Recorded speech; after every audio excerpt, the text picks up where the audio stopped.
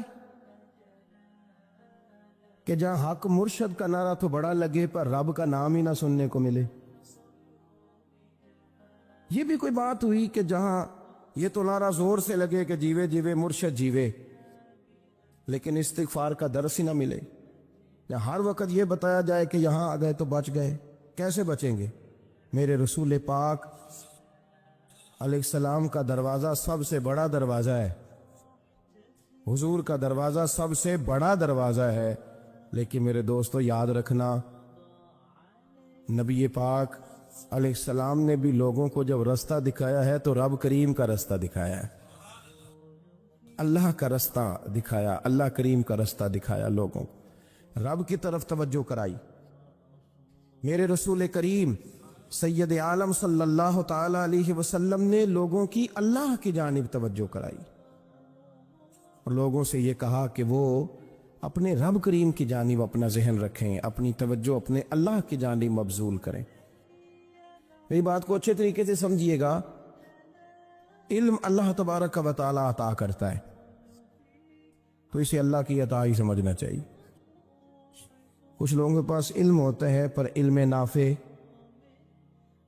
نہیں ہوتا، وہ ٹامک ٹونجا مارتے رہتے ہیں ساری زندگی۔ علم کو اللہ کی عطا سمجھیں، اپنی عقل پر، اپنے شعور پر زیادہ بھروسہ نہ سمجھیں، نظر اللہ پہ رکھیں۔ حضرت مولا علی شیر خدا کرم اللہ تعالی وجہہ الکریم سے کسی نے پوچھا تھا بڑا عالم کون ہوتا ہے؟ ہمارے ہاں تو اب وہ والے عالم پائے جاتے ہیں نا، اللہ ماشاءاللہ، جو ممبر پہ بیٹھتے ہیں تو دعوے ہی دعوے ہیں، ممبر پہ بیٹھتے ہیں تو دعوے ہی دعوے ہیں، اس طرح کے عالم ہمارے ہاں پائے جاتے ہیں، وہ ہر بات میں دعویٰ کرتے ہیں، میں یہ کر دوں گا، میں وہ کر دوں گا۔ یہ مزاج علماء کا نہیں۔ حضرت علی المرتضیٰ سے کسی نے پوچھا بڑا عالم کون ہوتا ہے؟ فرمایا بڑا عالم وہ ہوتا ہے کہ جسے مسئلے کا پتہ نہ ہو تو وہ کہہ دے مجھے نہیں پتا، میں پتہ کر کے بتاؤں گا، غلط بات بیان نہ کرے۔ امام مالک سے کسی نے کوئی مسئلہ پوچھا تو آپ فرمانے لگے مجھے اس سوال کا جواب نہیں آتا۔ ہمارے بزرگ سمجھاتے کیا ہے؟ وہ کہنے لگا آپ اتنے بڑے امام ہیں تو اس سوال کا جواب نہیں آتا۔ فرمانے لگے اگر مجھے ہر سوال کا جواب آتا پھر تو میں خدا ہوتا، مجھے ہر سوال کا جواب نہیں آتا، مجھے تو اتنا آتا ہے جتنا میرے رب نے مجھے عطا کر دیا ہے۔ اپنی نظر اللہ پہ رکھیں، نکل آئیں اس معمے سے باہر کہ میں کوئی بلا ہوں، مجھے بڑا پتہ ہے، میرے پاس 6 ڈگریاں ہیں، مجھے 10 جگہ پہ تدریس کا شغف حاصل ہے، اس سے نکلیں باہر۔ قرآن مجید دیکھیے گا، اللہ تعالیٰ نے ارادہ قدرت فرمایا کہ میں حضرت آدم کو بناؤں گا، پھر بنانے کے بعد فرمایا فرشتوں سجدہ کرو آدم کو، سب نے سجدہ کیا الا ابلیس ابا واستکبر وکان من الکافرین، سب نے سجدہ کیا سوائے ابلیس کے، اس نے انکار بھی کیا، تکبر بھی کیا اور کافروں میں سے ہو گیا۔ تو یہ جب اللہ تعالیٰ نے سجدہ کرایا تو کیسے کرایا؟ اللہ تبارک و تعالیٰ نے نا حضرت آدم کو علم سکھایا خود، وعلم آدم الاسماء کلہا، خود اللہ فرماتے ہیں کہ میں نے جناب آدم علیہ السلام کو تمام اشیاء کے نام سکھائے، سب اشیاء کے نام سکھائے۔ تو وہ چیزیں پھر میں نے نا، اللہ فرماتے ہیں میں نے فرشتوں پہ پیش کی، میں نے کہا کہ بتاؤ ان کے نام کیا ہے۔ تو فرشتوں نے جو جواب دیا وہ سمجھنے والا ہے. اللہ نے چونکہ خود علم سکھایا تھا حضرت آدم کو، جناب آدم سکھایا تھا، لیکن فرشتوں کو نہیں سکھایا تھا. تو اللہ کریم نے فرمایا فرشتوں اب یہ بتاؤ ان چیزوں کے نام کیا ہیں. تو فرشتے کیا کہتے ہیں؟ فرشتے عرض کرتے ہیں قالوا سبحانک لا علم لنا. آپ کبھی یقین کریں اس چیز کی لذت لیں تو مزہ آ جائے. کہا قالوا سبحانک، کہنے لگے تو پاک ہے. قالوا سبحانک، کہنے لگے تو بھئی آدم علیہ السلام کو نام سکھا لیے، پھر فرشتوں کے سامنے وہ چیزیں پیش کر کے کہا ان چیزوں کے نام بتاؤ. تو فرشتے کیا کہتے ہیں؟ کہتے ہیں قالوا سبحانک، تو پاک ہے، لا علم لنا، ہمارے پاس کوئی علم نہیں، الا ما علمتنا، ہمیں تو اتنا پتہ ہے جتنا تو نے ہمیں سکھا دیا. ہمیں تو اتنا پتہ ہے جتنا تو نے ہمیں، لا علم لنا، ہمارے پاس کوئی علم نہیں ہے، اتنا ہی پتہ ہے جتنا تو نے ہمیں سکھا دیا ہے، اس سے زیادہ ہمارے پاس علم. اور یہ کیوں تو نے ہمیں جتنا سکھایا اتنا پتہ ہے؟ فرشتے یہ نہیں کہتے یا اللہ تو زیادہ سکھا، آدم کو دیا تو ہمیں بھی دے. یہ نہیں فرمایا، فرمایا انک انت العلیم الحکیم، اے اللہ تو علم والا بھی ہے اور حکمت والا بھی ہے، تجھے پتہ ہے کس کو کتنا دینا ہے. جتنا تو نے مناسب سمجھا جناب آدم کو دیا، اور جتنا تو نے بہتر سمجھا وہ تو نے ہمیں عطا فرمایا. تو اگر آپ کے پاس علم ہے، کہیں نالج ہے، اس کو اللہ کی عطا سمجھیں. ہمارے ہاں بہت سارے لوگ بن کے بیٹھ جاتے ہیں. میں اکثر کہتا ہوں کہ پھر وہ دعوے کرتے ہیں میرے علاقے والے جاہل ہیں، میرے شہر والے جاہل ہیں، میرے خاندان والے پڑھے نہیں. یہ آپ کا دعویٰ ہے، یہ آپ کو خراب کر دے گا. ہم نے بہت سارے ایسے لوگ دیکھے جو بہت بڑے عالم تھے، لیکن اللہ جب لینے پہ آیا تو عقل ہی لے گیا، شعور ہی چلا گیا، حافظے ختم ہو گئے. آپ دیکھتے ہیں بڑھاپے میں کچھ لوگ ایسے ہوتے ہیں کہ جن کو یہ بھی یاد نہیں رہتا کہ میرا نام کیا ہے، میں کہاں ہوں، مجھے کدھر جانا ہے. اس وقت سے اللہ کی پناہ مانگیں اور اپنی نظر اپنے رب کریم کی جانب رکھیں، اللہ کی جانب اپنی نظر کو مبذول رکھیں. دوسری بات، علم کے بعد ایک چیز آتی ہے جس کا نام ہے ہدایت، جس کا نام ہے تقوی، جس کا نام ہے پرہیزگاری، جس کا نام ہے عمل، عبادت، ریاضت. یہ بھی اسی وقت ہی نصیب ہوتی ہے جب میرا رب کریم نصیب فرما دیتا ہے. ہم نے نا نیکی کا اپنا اپنا سٹیٹس بنا لیا ہے، اپنا اپنا معیار بنا لیا ہے. کچھ لوگ کہتے ہیں کہ جناب مسجد میں سیمٹ کا توڑا دینے سے بہتر ہے کسی غریب کو آٹے کا تھیلا دے دو. اب اس نے اپنا مزاج بنا لیا نا نیکی کا، اس نے اپنا سٹیٹس بنا لیا. میرا یہ سوال ہے کہ نبی پاک صلی اللہ تعالیٰ علیہ وسلم جب مدینہ شریف آئے تھے تو حضور نے سب سے پہلے غریبوں میں آٹا تقسیم کیا تھا کہ سب سے پہلے مسجد بنائی تھی؟ کیا عجیب لوگوں کا رنگ ہے، اپنی مرضی کی ہدایت، اپنی مرضی کا تقوی، اپنی مرضی کا معیار. مسجد کوئی بڑا چھوٹا خطیب بھی میری طرح کا ہو نا، تو وہ مسجد میں بیٹھ کے جب نبی پاک کی بات کرتا ہے تو کہتا ہے میرے رسول پاک غریبوں کا سہارا بن کے آئے. وہ غریبوں کی بات کرتا ہے، مسکینوں کی، لاچاروں کی، کمزوروں کی بات. تو مسجد ہی تو وہ ادارہ ہے جہاں سے غریبوں کی بات ہو رہی. تو اب لوگوں نے غریب کو اور مسجد کو لڑانا شروع کر دیا. اس کو لڑاؤ کہ مسجد میں پیسے دینے سے بہتر ہے آپ غریب کو آٹے کا تھیلا دے دیں. آپ یہ کیوں نہیں کہتے کہ مسجد میں بھی آپ توڑا دیں ایک سیمٹ کا اور ساتھ غریب کو بھی خدمت کریں؟ یہ کیوں نہیں تقویٰ؟ اپنی اپنی مرضی کا مزاج، اپنی اپنی. کچھ لوگ کہتے ہیں چھوڑو جی، ساری زندگی انسان نماز پڑھتا رہے اور پھر گالیاں بھی دیتا رہے، بندہ داڑھی بھی رکھ لے اور جھوٹ بولنا بھی نہ چھوڑے. تو یہ آپ نے اپنے پاس سے تقوی کا معیار بنایا. گالی دینے کا گناہ ہے اور داڑھی رکھنے کا ثواب ہے. تو اگر آپ داڑھی رکھے ہوئے ہیں اور آپ کوئی غلطی کر رہے ہیں تو اس سے آپ کی داڑھی کا ثواب ختم. اللہ کرے آپ کو سمجھ آئے میری بات. آپ کوئی غلطی کر رہے ہیں، داڑھی کا ثواب اس سے ختم. وہ اپنی جگہ پہ قائم ہے چیز، اپنی مرضی کا کیوں تقوی کا معیار بناتے ہیں؟ تقوی کا مزاج اپنی مرضی کا نہ بناؤ. اللہ کی بارگاہ سے دعا مانگو کہ یا اللہ ہمیں ہدایت کا نور عطا فرما. اللہ تو ہمیں رستہ دکھا، تو بتا کہ ہدایت کیا ہے. تو رب فرماتا ہے اللہ ولی الذین آمنوا، اللہ مومنوں کا مددگار ہے. یخرجہم من الظلمات الی النور، وہ انہیں اندھیروں سے نکالتا ہے اور نور کی طرف روشنی عطا فرماتا ہے. اندھیروں سے نور کی طرف اللہ لاتا ہے. اللہ ولی، اللہ مومنوں کا ولی ہے، وہ انہیں اندھیروں سے نور کی طرف نکالتا ہے. ہدایت ہمیشہ اللہ کی طرف سے سمجھے. جب وہ نماز کی توفیق دیتا ہے تو اپنے فضل سے دیتا ہے، جب وہ ذکر کی توفیق دیتا ہے تو اپنے فضل سے. ہم سمجھتے ہو جی فلانا نہیں پڑھ رہا بڑا بیوقوف ہے، فلانا نہیں پڑھ رہا، تو تم کیا اپنی عقل کے زور پہ پڑھ رہا؟ میں جی اللہ کے فضل سے 2 سپارے پڑھتا ہوں، تو کس پہ احسان کرتے تو 2 سپارے پڑھ کے رویا کر کہ اگر مالک تو بڑا قریب نہیں. بڑے لوگ ہیں جن کو پورا قرآن حفظ ہے پر انہیں پڑھنے کی توفیق نہیں، تو انہیں فضل کیا اور مجھے توفیق دے دی ہے پڑھنے. رویا کر، پڑھ کے رویا کر. راتی ساری کر کر زاری، وہ نیند اکھاں تھی توندے تے فجرے اوہی گناہگار کہاون سب تو نیوے ہوندے. مہربانی کریں، ڈریں، نیکی کریں تو پھر ڈریں، پھر احساس پیدا کریں، پھر اپنے اندر وہ کمزوری لائیں کہ توبہ توبہ مجھے تو پتہ ہی نہیں، وہ جانتا ہی نہیں.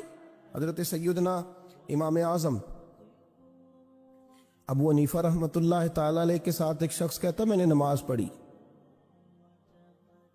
تو عشاء کی نماز تھی. یہ جو لوگ بڑے ہوتے ہیں نا،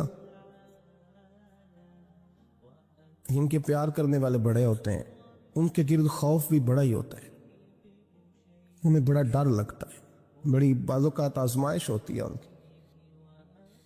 عشاء کی نماز کہتے پڑھی تو امام صاحب نے نا عشاء کی نماز میں تلاوت کی آیتیں فَمَن يَعْمَلْ مِثْقَالَ ذَرَّةٍ خَيْرٍ يَرَهُ وَمَن يَعْمَلْ مِثْقَالَ ذَرَّةٍ شَرٍّ يَرَهُ. فرمایا جو ذرہ برابر خیر کرے گا وہ بھی قیامت میں دیکھے گا، اور جو ذرہ برابر شر کرے گا وہ بھی قیامت میں اس شر کو دیکھے گا، اس کے سامنے آئے گا. تو وہ شخص کہتا ہے کہ سارے لوگ نماز پڑھ کے چلے گئے تو امام صاحب رحمۃ اللہ علیہ نے اپنی داڑھی پکڑی، رو رہے ہیں. کہتے ہیں وہ ذرہ برابر نیکی کا بدلہ دینے والے، وہ ذرہ برابر شر پہ سزا دینے والے میری سفید داڑھی کو دیکھ. مالک میرے ذرے ذرے سامنے نہ لانا، لوگ تو میری بڑی قدر کرتے ہیں دنیا، میں تو بڑا پہچانا جاتا ہوں، لوگ تو میری راہوں میں پھول لیے کھڑے ہوتے ہیں، یہ بڑا نوازتے ہیں. قیامت میں رسوا نہ کر دینا، میرے لیے مشکل ہو جائے گی. وہ کہتے ہیں میں نے امام صاحب کا درد دیکھا، مجھے کوئی کام تھا تو میں چلا گیا. میں نے کہا کہ وہ اس وقت اللہ کے حضور حاضر ہیں تو میں دوبارہ آؤں گا. کہتے ہیں میں تہجد کا وقت آیا تو امام صاحب وہیں بیٹھے تھے اور ان کی داڑھی آنسوؤں سے بھری ہوئی تھی اور زور سے داڑھی پکڑی ہوئی. کہنے لگے مالک رسوا نہ کر دیں، قیامت میں رسوا نہ کر دیں. یار جو ہدایت یافتہ لوگ تھے وہ تو ڈرے ہوئے تھے، وہ تو سہمے ہوئے تھے، وہ تو کہتے تھے یہ اس کا فضل نہیں، اس نے بلا لیا، یہ اس کا کرم نہیں. حضرت بایزید بستامی کسی کافر کو دیکھتے تو رو پڑتے، کہتے مالک تو کتنا قریب ہے، یہ بے ایمان رہ گیا، تو نے اپنے فضل سے مجھے اپنے نبی کا غلام بنا لیا. وہ رو پڑتے. یہاں تو لوگوں کا دعویٰ ہی بڑا ہے. نمازی اللہ خیر فرمائے وہ تو دوسروں کو گھورتا ہے، وہ کہتا ہے جنت کا میں مالک ہوں، کنجیاں میرے پاس ہیں، میں کسی اور کو گھسنے نہیں دوں گا. اور اگر 2-3 حج کر لے تو پھر تو وہ کہتا ہے کہ اب میرے سے پوچھ کے لوگ جنت میں جائیں گے معاذ اللہ. اور اگر وہ 2 4 5 7 دفعہ کوئی نفل پڑھ لے تو پھر وہ کہتا ہے چھوڑیں جی سارے لوگ بے عمل ہیں، میں اکیلا نیک ہوں. نہ ایسا کریں، اپنی توجہ اپنے رب پہ رکھیں، اپنی توجہ اپنے معین الملت والدین، عطا رسول، ہند الولی، غریب نواز، خواجہ معین الدین چشتی، حضرت خواجہ اجمیر، شاہ اجمیر، شاہ اجمیر، والی ہندوستان. آخری عمر میں نا